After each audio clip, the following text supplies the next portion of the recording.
নমস্কার বন্ধুরা, আমি আজকে আপনাদের কাশ্মীরি আলুর দম করে দেখাবো। আমি আলুটা এখানে আগে ভেজে নিয়েছি নুন হলুদ দিয়ে। আপনারা চাইলে সেদ্ধ করে নিতে পারেন। এরকম ছোট সাইজের আলু নিয়েছি, 2 পিস করে নিয়েছি।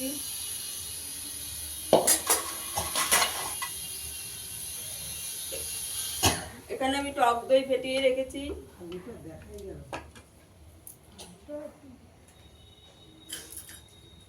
কড়াইতে তেল দিয়ে দিয়েছি। এবার আমি ফোড়ন দিয়ে দেবো গোটা গরম মশলা আর জয়িত্রী ফুল দিয়েছি একটা।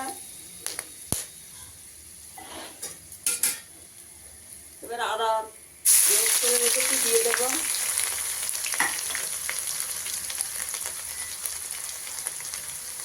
কাঁচা লঙ্কা দিয়ে দেবো। আদা কাঁচা লঙ্কা দিয়ে একটু ভেজে নেব।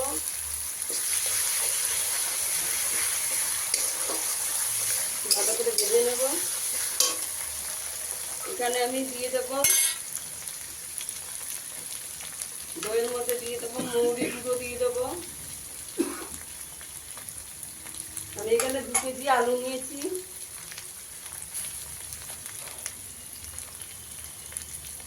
কাশ্মীরি লঙ্কার গুঁড়ো দিয়ে দেবো।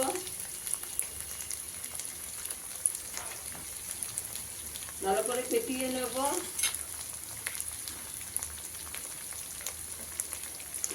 ভালো করে ফেটিয়ে নিতে হবে। এখানে আমি কাজু বাদাম বেটে রেখেছি।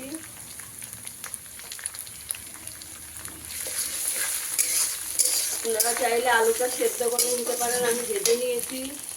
এবার দইয়ের মিশ্রণটা দিয়ে দেব।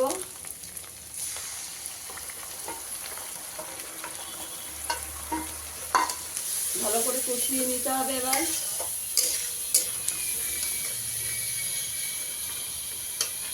পরিমাণ মতো নুন দিয়ে দেব।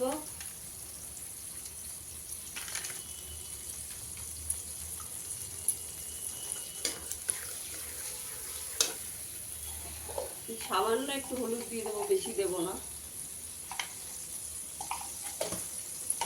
দিয়ে ভালো করে মশলাটায় কাজু বাদামটা দিয়ে দেবো, কাজু বাদাম বাটাটা। এবার মশলাটা একটু ভালো করে কষিয়ে নেব।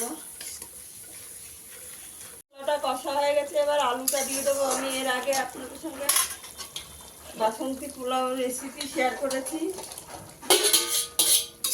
আলুটা দিয়ে দিলাম। আলুটা দিয়ে ভালো করে কষে। আমার ভিডিওটা যদি ভালো লাগে লাইক করবেন, শেয়ার করবেন, চ্যানেলটাকে সাবস্ক্রাইব করে রাখবেন নিত্য নতুন ভিডিও দেখার জন্য।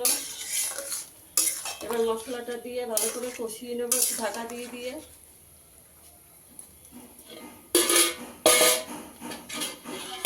ঢাকা দিয়ে দেবো। মৌরির গুঁড়ো দেবো। মৌরিটা অবশ্যই দেবেন। মৌরির গুঁড়ো দেবো নামানোর আগে। একটু গরম মশলা দেব। একটু ঘি দেব, দিয়ে নামিয়ে নেব। আমার হয়ে গেছে।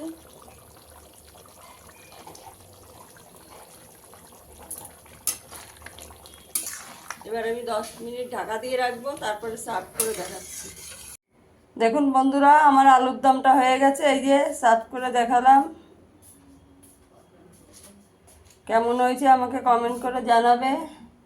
সবাই ভালো থাকবে, সুস্থ থাকবে। ধন্যবাদ।